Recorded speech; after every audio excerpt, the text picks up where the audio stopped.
Hello class, welcome to Unit 7.3, Hearing. Remember parts and functions, so parts of the ear and what are the functions of those parts, and then we're going to talk about some theories, how they pertain to hearing. I'm not quite sure why the video is acting up and cutting off half of our screen right here, but we'll just have to deal with it today. Alright, so the first concept we're going to discuss in regards to hearing is the concept of audition. Audition or auditory is the sense of hearing. So all these people have auditory stimulation right now because they're listening to a concert. All right. Now, auditory or audition is measured in decibels. As we see here, a decibel is a measurement of how loud a sound is. Sounds make air pressure changes that our ears detect and turn into nerve impulses. Why don't you pause the video and take a look at the different thresholds for sound. Don't forget the concepts of absolute threshold, difference threshold, because those still apply to sound just as they apply to sight from last unit. So pause the video, take a look at the threshold for sound and the different decibel levels, and then move on. The stimulus input, sound waves. We kind of talked about wavelength and amplitude with light and with vision. So here with sound waves and hearing, and auditory stimulation, we're going to be focusing on frequency and pitch. Frequency is the number of complete wavelengths that pass a point in a given time. All right. So if this is the line that's being passed, this is our ear, for example, and that's the direction the waves are passing, and all of these waves pass through this line, that is the frequency, essentially. And frequency helps determine pitch, which is how high or low a sound is. The lower the pitch, the longer the waves, and the lower the frequency. The higher pitch, the shorter the waves, and the higher the frequency. All right, as we see in the chart to the right. Memorize this information. It will be on the exam. So ear. Now let's talk about the parts and functions of the ear and how sound waves are transduced into neurological impulses that we then interpret as sound. So how do we hear? Let's talk about the parts of the ear and their functions. All right, so the first part of the outer ear, that's what we're going to focus on first, is the pinna, which we see here. It's more commonly known as the outer ear. It's called, the scientific name is the pinna. And the purpose of the pinna is to concentrate sound waves into the auditory canal. And as the sound wave travels down the auditory canal, it's going to strike the tympanic membrane, also known as the eardrum. Okay? Now, these three parts, the pinna, auditory canal, and tympanic membrane, are all a part of the external portion of the ear, or the outer ear. All right, this is very important. You need to memorize this information. Pinna, auditory canal, tympanic membrane are a part of the outer ear. So the pinna, or the external ear, its function is to pick up sound waves and send them down the auditory canal, as we discussed. The tympanic membrane, its function is to take the sound waves are going to hit the tympanic membrane, causing it to vibrate, and then the vibrations that are produced in the tympanic membrane are going to be passed along to the middle portion of the ear, the bones of the ear, and that's what we're going to talk about next. So sound waves are redirected to the pinna, down the auditory canal where it builds pressure, and then it strikes the tympanic membrane. Once the tympanic membrane or eardrum is struck, that vibration from the tympanic membrane is carried to the middle ear, the three tiny bones of the middle ear to be exact.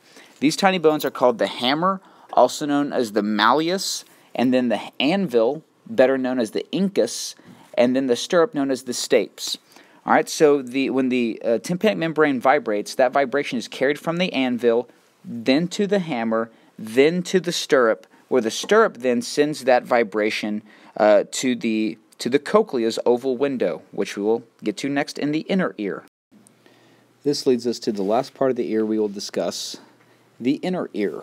The inner ear is the innermost part of the ear, which contains the cochlea, the semicircular canals, and the vestibular sacs, as well as eustachian tubes, and the auditory, as well as the auditory nerve. All right, you're going to see some pictures of this here in a second, but we don't have enough space to show you on the screen. All right, so the parts that you need to know is the first is the cochlea. This is the bony coiled exterior. It kind of looks like a snail. It contains the receptors for hearing. They're called hair cells, better known as cilia, which we see over here. And its function is transduction. This is where sound waves are transduced into neurological impulses inside the cochlea. So when the oval wall and the window of the cochlea is vibrated, it vibrates the fluid that's inside the cochlear fluid, which causes movement of the inner wall of the cochlea called the basilar membrane, which contains the hair cells called cilia. Well, when those cilia bend and are stimulated, that's what enables us to process sound into neurological impulses. The bending of the hair cells generates miniature electrical forces that, if large enough, trigger nerve impulses. Nerve impulses leave the brain through the auditory nerve, and they go where? The temporal lobe. But where did they stop first? You better have said thalamus.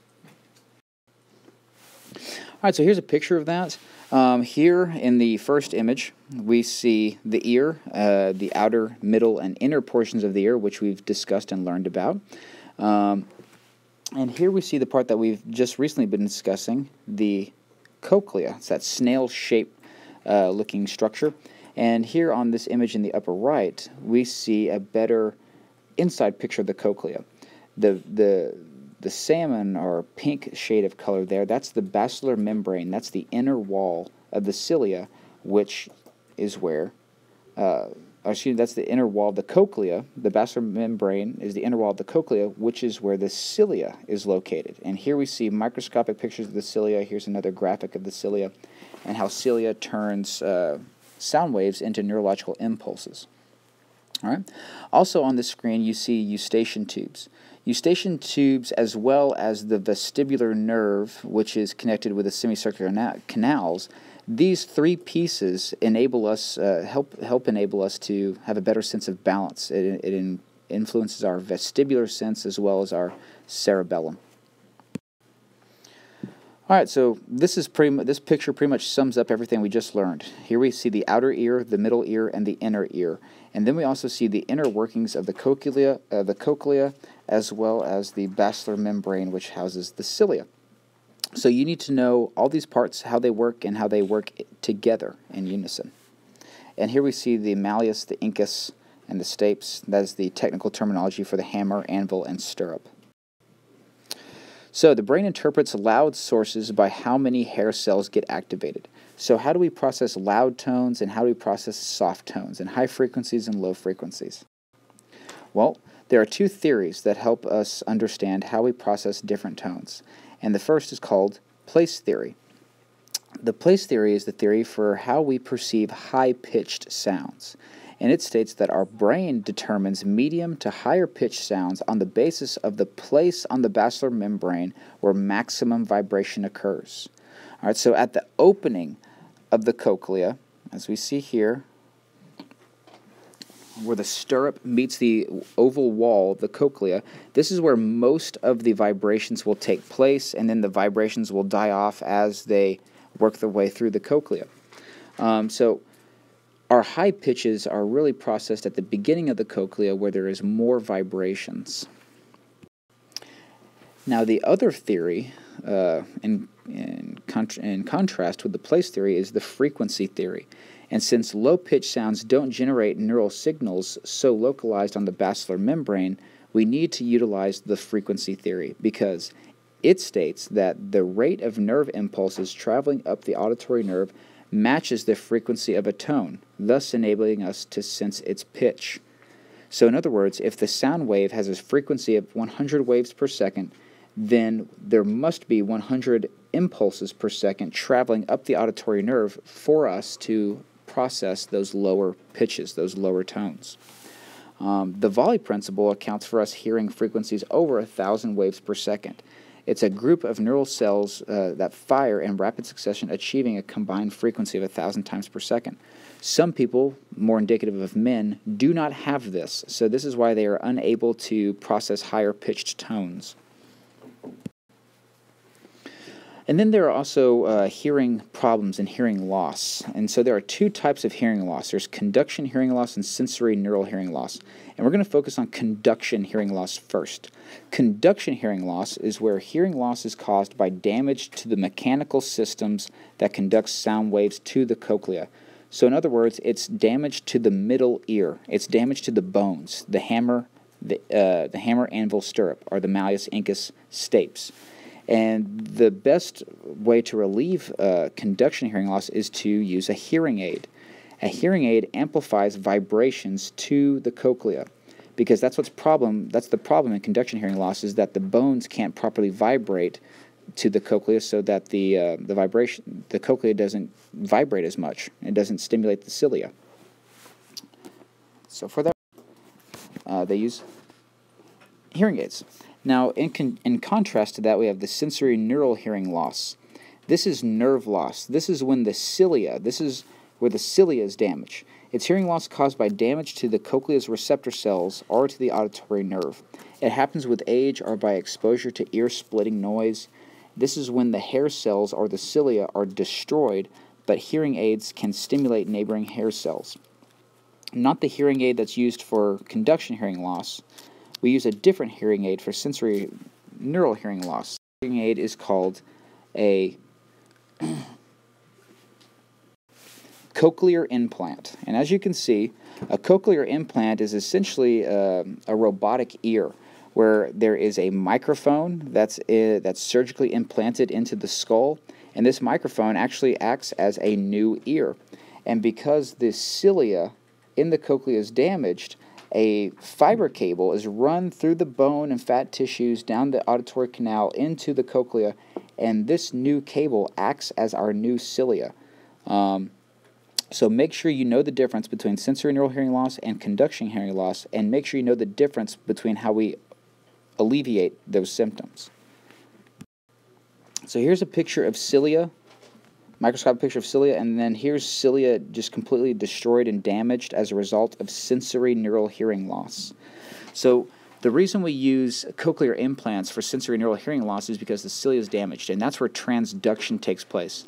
That's where the sound pressure and sound waves is turned into neurological impulses.